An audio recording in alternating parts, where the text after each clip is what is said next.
પંચમહાલ જિલ્લાના શહેરામાં મણિનગર શ્રી સ્વામિનારાયણ ગાદી સંસ્થાન દ્વારા ઉત્તરાયણ પર્વને ધ્યાનમાં લઈને પતંગની દોરી બાઇક ચાલકોના ઘાયલ ન થાય તે માટે સેફટી ગાર્ડ લગાવી આપવામાં આવ્યા હતા.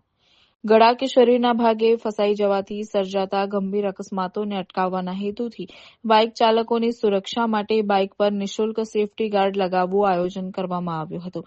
જે અંતર્ગત આજરોજ શહેરા પોલીસ મથકના પીઆઈ એબી ચૌધરી અને પોલીસ ટીમ મણિનગર શ્રી સ્વામિનારાયણ ગાદી સંસ્થાન દ્વારા સંચાલિત fire and safety rescue team Shehera અને નગરપાલિકા શહેરાની ટીમ દ્વારા શહેરા નગરમાં આવેલ અણિયાદ ચોકડી વિસ્તારમાંથી પસાર થતા બાઇક ચાલકોને ઉભા રાખી તેઓની બાઇક ઉપર સેફટી ગાર્ડ લગાવવામાં આવ્યા હતા.